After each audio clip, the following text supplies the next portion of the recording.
Assalamu alaikum hormatly adamlarym. Garaşda baqy tarap ýurdumyzdaky täderker hem habarlar bilen tanışdyrýan Watan habarlary gepleşmekdeşiz. Türkmenistany Hatire gününi 1948-nji ýylyň Aşgabat ýer titremesiniň pedalary sögüş meýdanlaryna wepat bolan gahrmanlar hatirelany. Hatire gününi halk hakydasy ýadygarlyk toplumy gül goýmak dawaratyna hormatly prezident bolan gatnaşdy. Ir bilen hormatly prezident bilen hatire şerefine atlaşmak üçin halk hakydasy ýadygarlyklar toplumuna geldi. Ýurdumyzyň gahrmanlaryny hatirlemek, öz köklerini asyrlaryň jümüşini alyp gaýdýan çuňur insan-perwer ýörelgi bolup, türkmen halkynyň ruhy, medeni gymmatlyklarynyň aýrylmaz bölügidir. Ilki bilen bu ýerde döwlet senamyz ýerine ýetirildi.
Soňra Mehriban arkadamyz hemde hatire şerefine atnaşlaryň ählisi, ruhy tagzym, milletiň ogullary, baqy şöhrat ýadygarlyklaryna gül lesselerini goýdular.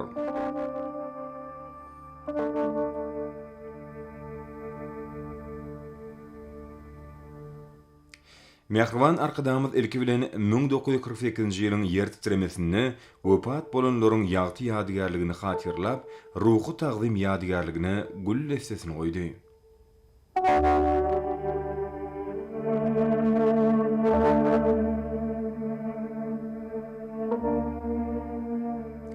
Soňra milli liderimiziň türkmen ogullarynyň öçmejek halk hakydasynyň nyşany urulan milletiň ogullary ýadygarlygynyň etegine ajaýyp gül çemen goýdy. Türkmen halky gahrmançylykly taryhynyň öçmejek purzatlaryny ýatlap, gahrman ata-babalarymyzyň edermeligine sarpa goýýar. Watan goraýjylaryň gaýdusuzlygy barda hakydany nesilden nesile geçirýär.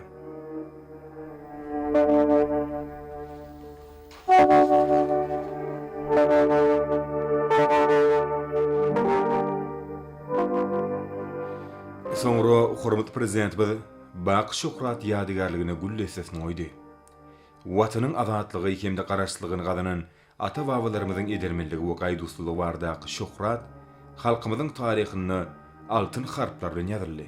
Şöhratly geçmişimiz barda hakyda milletimiziň ýaşaýyşynyň aýrylmaz ruhy bölügidir. Ol nesilleri biriktirýän berk ýolga bolmak bilen diňe bir göz başymyzy we däpde surlarymyzy gorap saklamak däl isem taryhy tejribeň esasyny milletiň täze ykbalyny, ýagty geljegini gurmagy mümkinçilik berýär. Milli liderimiziň görellisine ýerip, Milli Geňeşiň mejlisiniň başlygy, Milli Geňeşiň halk maslahatynyň başlygynyň ornatary, vice-premierler, harby hukuk goraýjy idaralarynyň ýolbaşlary, siýasy partiýalaryň hemde jemgyýetçilik gurumlarynyň, ministrlikleriň we puduklyň dolanyş idaralarynyň wekilleri, hormatly ýaşlylar, talip ýaşlar, paýtagtymyzyň ýaşaýjylarym olara goşuldylar. Sanyjy wagtyň içinde köp sanly gül lesseleri ýadygarlygynyň öňüne örtdi.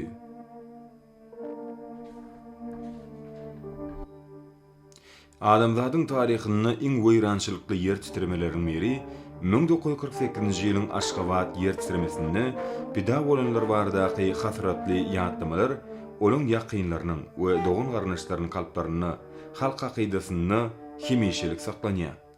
Şol aýylgan ýer titremesinde Mehriban arkadamyzyň atasy 1941-nji, 1945-nji ýyllaryň uruş veterany öz ömrüni ýaş nesli terbiýelemek ýaly asly işe bagşladan mollum Berdimuhammed Anaýew wepat boldy.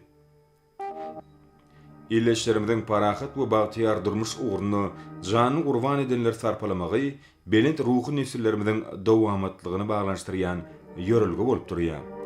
Ýurdumyzyň gahrmanlarynyň ýadygarlygyny hatyrlamak, köklerini asyrlaryň jümmüşinden alyp gaýdýan şuňur insan-perwer ýörelgi bolup türkmen halkynyň ruhy medeni gymmatlyklarynyň aýrylmaz bölegidir.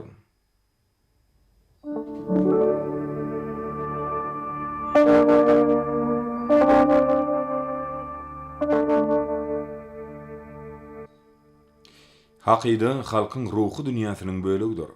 Bu nesillerin arasyndaky ara baglanşyk bolup, durmuşy aýratyn şuň many mazmuny eýleýär. Geçmişe nazar aýlap, geljege ynamly garamagy mümkinçilik berýär. Geçmiş taryhyny bilýän hemde oňa hormat goýýan jemgyýetde belent ruh belentli köküm sürýär. Ol milletiň watan söýjilik we dürüjlik mümkinçiliklerini birleşdirmäge, hemde durmuşy geçirmäge mümkinçilik berýär.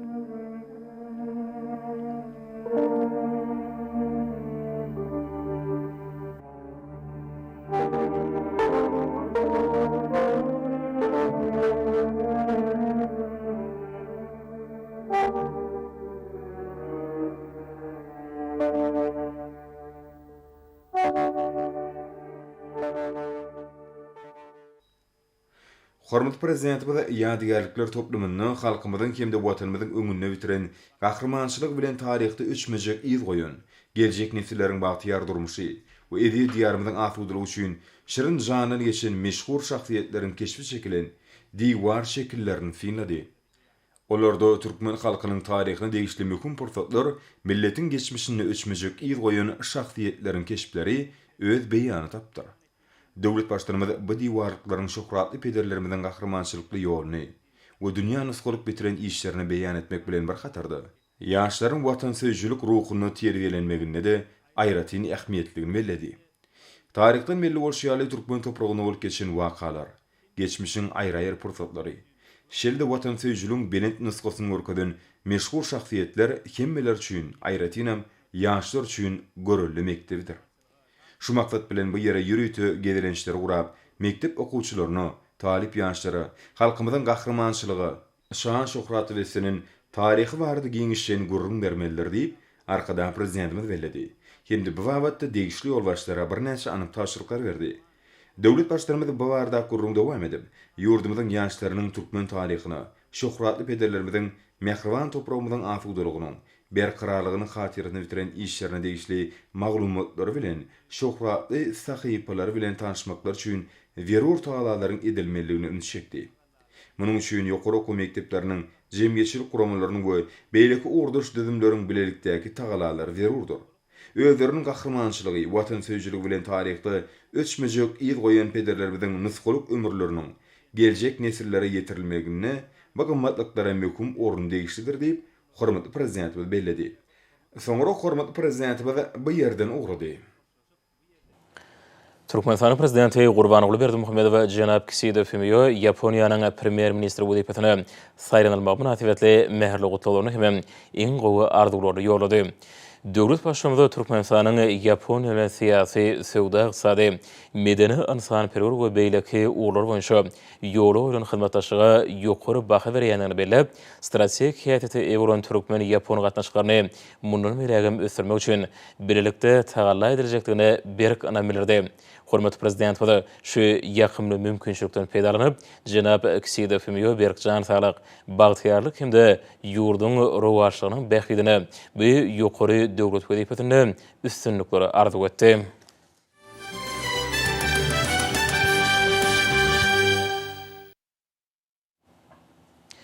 Mukaddes watanyň ýerimiziň öňünde şöhratly hyzmatlar bitiren milli gahrmanlarymyzy, edermen gerçeklerimizi, şehit bolanlaryň ruhlaryny hatyrlamak, biziň halkymyzyň öz gözbaşyny müň ýyllardan alyp gaýdýan asylly däpleriniň biridir. Hut halkyň kalbynyň ahlak päkligi, edermenlik, synmaz erk halkymyza galkynmak hem döretmek üçin güýç gaýrat berdi. Milli ruhun esasında diýen ene toprağın şäksiz söýgi, ady-birlik we jebislik, öz güýjüňi hem durmuşy bolan anam Türkmenistanyň ösüşiň we rowaşyň ýoly bilen anamly öňe ilerlemeginiň möhüm şerti bolup durýar. Ýadygarlyklar halkymyzyň gaýdusy gahrmanlaryna türkmen halkynyň özi beýik geçmişine çuňur hormatynyň nişanlaryny öwrüli. Ýadygarlyklary taryhy nukdanazardan şerekeme ýaşnysy watançylyk ruhuny terbiýelemek nukdanazaryndan türkmen halkynyň paratatly miýdeme däpleriniň biri bolan gahramanlary hormat goýmak, ata-babalarymyzyň ýagty ýadygaryna taýdim etmek ýaly desurunyň berjay edilýän ýerine urulýar. Ýerine aýsa paýtatymyzdaky ýadygarlyk toplumyny Aşgabat ýer türmesine şehit bolunan hatiratyna başlanan ruhy taýdim ýadygarlygy beýik watançylyk urşunda watanyň azatlygy halkymyzyň erkinligi uğrundaky söwüşlerde göpat bolunan hatiratyna gurulan baky şöhrat we milletiň oğullary ýadygarlygy ýerleşýär. Bu toplumyň meýdançylygyna bina edilen ýadygarlyklary milletimiziň ýeňişleri we senen şöhratly taryhyna, watan gerçekleriniň deňsil taýfy edermelerine hem gahramançylygyna her bir türkmeniň kalbyna buýsunç duýgusyny döredýär. Türkmenistanyň bilim ministriniň guramagyna bu toplumda geçirilen şäherler, taryplar hem mektep okuwçylary üçin aýratyny ähmiýetli boldy.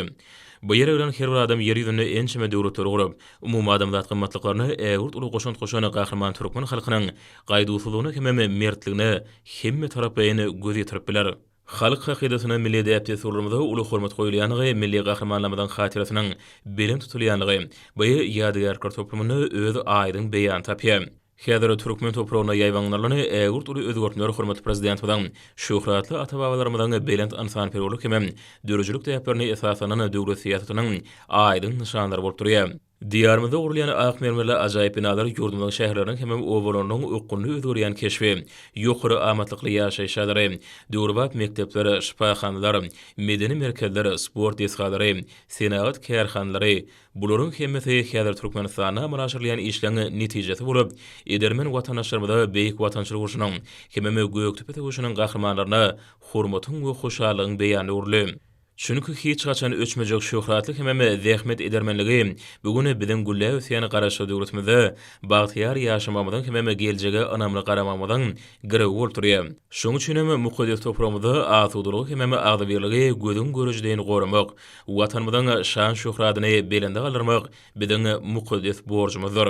Ahir ulaýatynyň Göktepe tarapynyň azygan şäherjetindäki Berdimuhammed Anaýew adynaky 20-nji orta mektepde hormatly prezidentimiň atasy, watançy esgeri ilhalar insan Halipa Mugallim Berdimuhammed Anaýewiň hormatyna bina edilen ýadygarlygy ter gülleseler goýup taýdim edildi. Soňra şäher gatnaşyjylary mektebiň taryhy we ülkeni öwrenş muzeýine borup, onu saklanylýan gymmatlyklara syýnetdiler. Bu ýerde ýaşary 1948-nji ýylda bolup geçen Aşgabat ýer türmesiniň paýgaly wakalary bardy. Gençlerin gurrun berildi. Şerde Ustad Mugallim ilhalar insany Berdimuhammed Anaýewiň nusgulyk ömrü ýol bardaky gurrunlary ören täsirli boldy. Berqarar döwletimiziň bagtyarlyklaryna hormat prezidentimiň taýyl taýlat netijesinde ýurdumyzyň ähli ulgamlary bilen bir hatarda dokma senatynyň hem milli ykdysadyýetimiziň paýarlap ösýän puwdoklarynyň birine öwrülmegi buýsunçly hakykatdyr. Türkmenistanyň dokma senaty ministrligining Balkan ulaýatynyň Bereket şäherindäki tekin kärhanasy işe girdilen ilkinji günden beri öňde barjy puwdogyny göreleli işleýän kärhanalarynyň hataryna goşulmagy başardy. Türkmenistan parahatçylygyň we ananşmaň watan ýylyna hassa netijeli däkme çeken bereketli tikinçiler berqarar döwletimiziň bagtyarlyk döwrüniň her bir gününi ýokary däkmet üstünliklerini betlemek başarýarlar. Kärhanada öňde barjy kompaniýalaryň ösen häzirki zaman ülgülerine laýyk gelýän enzamlarynda işlenmegi de tikinçiliň nutgalyk derejedäki iş netijelerini gazanmagyna ygtybarly binýat bolup hyzmat etýär. Ähli döwrap şertlerdir mümkinçilikleri öredilen kärhanada işlemek bagtyna eýe bolan bereketli tikinçiler bugün Mähriban arkadagymyzyň öýleri hakyny edýän bimeşer aladalaryna münasip zähmet üstünlikleri bilen jogap bermek başarýarlar. Kärhananyň ýerli tikinçileriniň ýokary işeňlikde zähmet çekmekleri netijesinde şu ýylyň başyndan bäri 10-njy zähmet üstünliklerini eýe bolmagy müň aýdyň güwäsdir.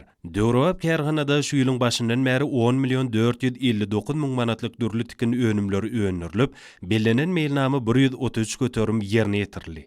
Bu tikin kärhanatyň çygmaly bolan matanyň öýdi ýurdumyzda öňürilýänligi aýratyn buýsunçlydyr. Kärhanada şu ýylyň başyndan bäri sarp edijileri uradylan tikin önümleriniň sany 333 000-dan geçdi. Bereketli tikinçiler şu günler idara kärhanalaryň jemgyçilik guramalaryň hususy kärhanalaryň buyurmalary esasyna durly görnüşli önümleri ýokary hilli taýýarlamagyň depkini barha artdyrýarlar. Bu ýerde taýýarlanýan önümler müşteriler tarapyndan ulusleg bilen satyn alınmagy kärhananyň täze belentliklerine anamly gadam urýanlygyndan habar berýär. Berkarar döwletimiň bagtyrlyk döwründe hormatly prezidentiň güneşi diýarmyzda keçi we orta telekeçiligi gollamak, hemem ösürmek barada edýän ýa-dowsuz aradasy kabul edýän kararlar netijesinde Ahal ulaýatynyň şahar künjünde gurulyp ulanylmagy berilýän önümçilik kärhanlary döwletimiň ykdysady kuwatyny potulanyrmaga, halkymyň durmuş haly ýagdaýyny gurunyrmaga, şeýlekeme täze iş orunlarynyň döremegine uly ýardam edýär. Muňa bolsa Ahal ulaýatynyň Akbuğday tarapynyň şäherine ýerleşýän Türkmen Senet Hojalyk Jemgyýeti aýdyň mysallar. Türkmen Senet Hojalyk Jemgyýetiniň tutýan meýdany 2 hektara goloý bolup 2019-njy ýyldan beri önümçilik işlerini alyp berýär. Daşary ýurtlardan getirilýän önümleriniň orun tutýan önümleri önürmek maksady bilen gurulan bu kärhanada Hatay Halk Respublikasyna we Germaniýada önürilen öňdewarjy kampaniýalaryň enjamlary ornaşdyrylanyr. Bu kärhanada ýurtymyzda ilkinji bolup spandbon dokulmadyk mata önümçiligi önürilmäge başlandy. Dünýäniň döwrewap enjamlary bilen enjamlaşdyrylan Hojalyk Jemgyýetiniň önümçilik bölümlerini önürilýän önümleriň ýokary hili bolmagyna uly ähmiýet berilýär. Türkmen Senet Hojalyk Jemgyýeti häzirki zaman ösen tehnologiýa esasyna özüniň önürýän spandbon dokulmadyk matalary we onuň önürilýän önümleriň önümçilik gymmatynyň ýokarylygy, ekologiýa taýdan arastalygy, hil taýdan tapawutlygy, halkara ölçülerine laýyk gelýänligi we bäsişige ukyplylygy bilen tapawutlanyp, uly islegden peýdalanyp, halkyň ösen islegini dogly kanagatlandyrmagy ukyplydyr. Ýokary hili önüm önürmek üçin çyýgmal öz ýurdumyzyň çägine ýerleşen Türkmenbaşdaky nefti gaýtadan işleýän zawodlar toplumyny we gynly polimer zawodyny önürilen polipropilen ulanylýar. Bu ýerde dokulmadyk matadan hojalyk torbalary, gaplary, saçaklary, öňlükleri, arasaçylyk önümleri önürilýär. Hormatly prezidentimiň Türkmen telekeçilerine berýän gollawlary netijesinde Türkmen Senet Hojalyk Jemgyýeti önümçilik mümkinçiligine eýe bolup, gysga wagtda ösüşliň aýdyň ýoluna düşen kärhanadyr. Hojalyň esasy maksady hormatly arkadamyzyň adamlyň eşretli durmuşda ýaşamak uğruna alyp berýän işlerini öz goşantlaryny goşmakdan, önürýän önümleriniň ýokary hililigini, howpsuzlygyny, ekologiýa taýdan arastalygyny, kämilligini we olaň sazlaşygyny gazanmakdyr. Türkmen Senet Hojalyk Jemgyýetiniň bu kärhanasynyň agdy berişgärlerim ýokary hili önümleri önürmekde rowaşly işler alyp berýärler. Ýurdumyzda şanly seneleri netijeli işler bilen garşylamagy maksat edilýän kärhanlary ykdysadyýetyň döwleti degişi däl ulgamynyda ajaýyp üstünlikleri gazanýarlar. Daşary vilayatyna hereket edýän hususy kärhanalaryň işi munyň aýdyň mysallar. Daşary şäherine ýerleşen ýurdumyzyň Senagaçlar we Telekeçiler birleşmesiniň azaty bolan Çemenli daglar hususy kärhanasynyň durmuşa geçirýän işleri bu wagtda ýürütip belenilmäge degişidir. Senagaçlar we Telekeçiler birleşmesiniň azaty bolan Çemenli daglar hususy kärhanasynyň durmuşa geçirýän işleri ýürütip belenilmäge degişidir. Kärhanada her günde 2500-den gurak gök we beýleki önümler salmagy ýetlenilen gaplaryň önürilýänligini bellemek ýakymlydyr. Soňky ýyllarda güneşli diýarymyzda önümçilik meşhurlarynyň artmagy, hususy ulgamda ýetişdirilýän gök we mewe önümleriniň bolşulygy, şunyň ýaly önümlere bolan islegiň barha artýanyny anladýar. Şeýlelikde bu kärhananyň öndürýän önümleriniň hyrydarlarynyň az bolmajakdygyny bellemek möhümdir. Kärhananyň bu önümleri welaýatda şunyň ýaly ýurdumyzyň beýleki welaýatlaryna da hereket edýän ýyldysxanlara uradylýar. Ýokary hil derejesi bu önümleriň islegli harytlary öwrülmegini üçin edýär. Şeýle bu kärhana adamlar iş bilen üçin etmek babatda da ähmiýetlidir. Bu ýerde zähmet çekýän kulärmenler işiň ýokary hil derejesini üçin etmek üçin tagalalaryny gaýgyrmaýarlar. Bu bolsa her günde gazanýan netijelerin gowunyrjy bolmagyna mümkinçilik berýär. İşleriň kädirki gurulşy we gazanýan netijeler bu maksadyň hasyl boljakdygyna kepil geçýär. Hormatly prezident bilen taýlaty bilen telekeçilik başlanýarynyň ösürilmegi netijesinde hususy ulgamyň önümçiligi hasam kämilleşip, halkymyzyň täze tehnologiýalar arkaly öňürilýän ýokary hili, hemem döwrewap mebel önümlerine bolan eserleri barha artýar. Marý vilayatynyň köpürli söwda bazarynyň golaýyna ýerleşýän Laçyny mebel hususy kärhanasynyň işçileri öz işlerini döwrüň talaplaryna laýyk ýola goýmak bilen bazar bäsişini ukyply, dürli görnüşli mebel önümlerini önürmekde netijeli işleri alyp barýarlar. Hormat prezidentimiň kiçi we orta telekeçilik gollamak barada edýän ýezgiderli aladylary işewur telekeçileriň netijeli işlemegine, husus kärhanlaryň ösüş tepkinleriniň öňe ilerlemegine ul ýardam berýär.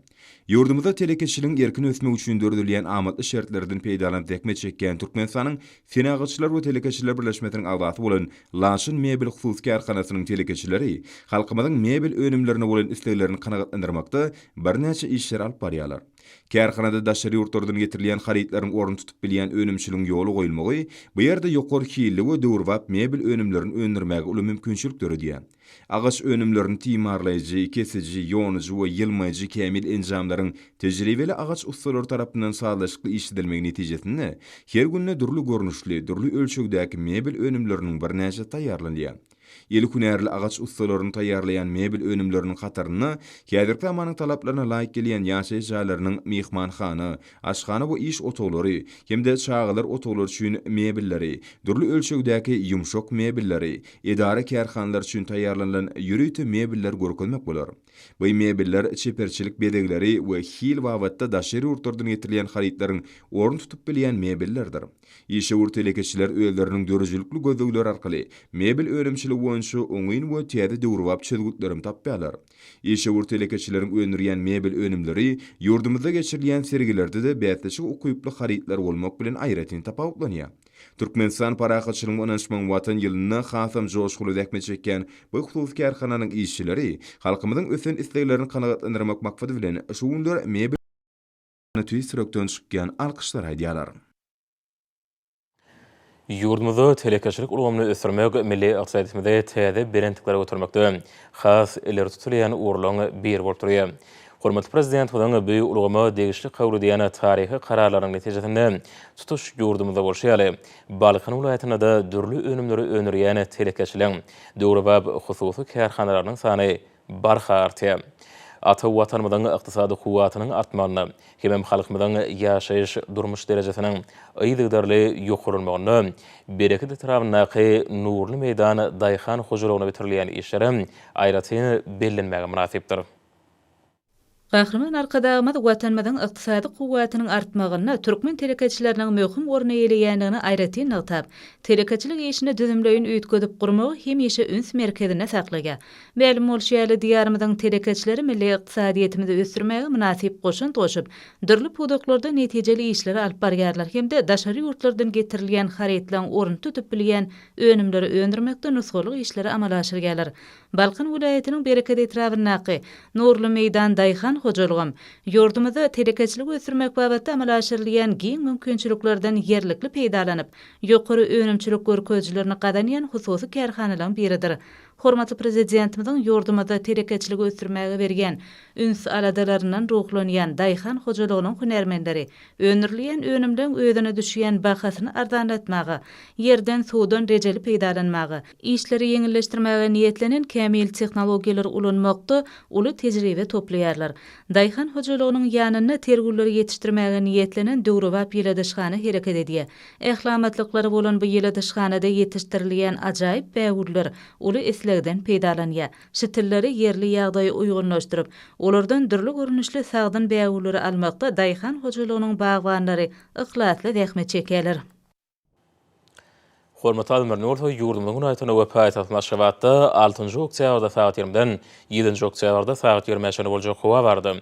Türkmenistanyň howa maglumatçylygynyň berýän habar bilen tanşyryň.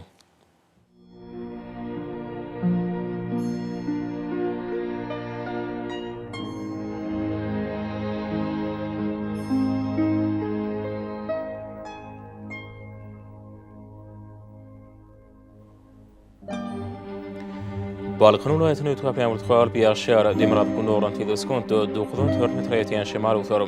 Howa gijetine 9-14 gradus gündüzine 14-19 gradus. Kenary etraplaryny 12-17 gradus maýly bolar. Ahir vilayatyny ötüp ýamurtgal adkem ýaşar Demirad Gunoran teleskont 8-13 metr ýetýän şemal utar. Howa gijetine 6-11 gradus gündüzine 15-20 gradus maýly bolar.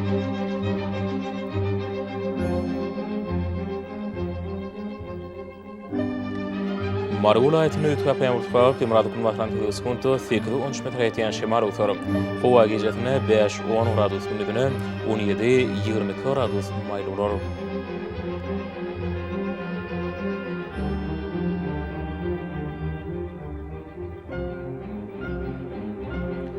Liverpool ayetini ütüp yamurtqalıp Demradukun vatran teleskuntu 9-4 metr etiyen şemal utarım. Hova gecetine 5-10 gradus gündüzüne 17-22 gradus mayıl olur.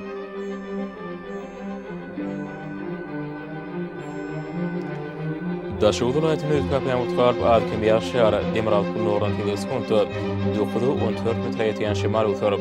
Hova gecetine 2-7 gradus gündüzüne 8-13 gradus mayıl olur.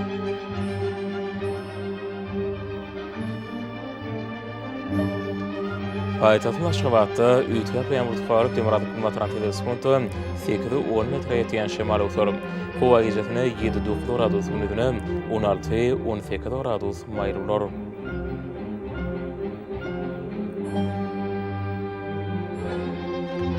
Yurdundan şu oktyabr ayının 7-sine magnetik hadisesinin goşup tesirli bolmagyşly.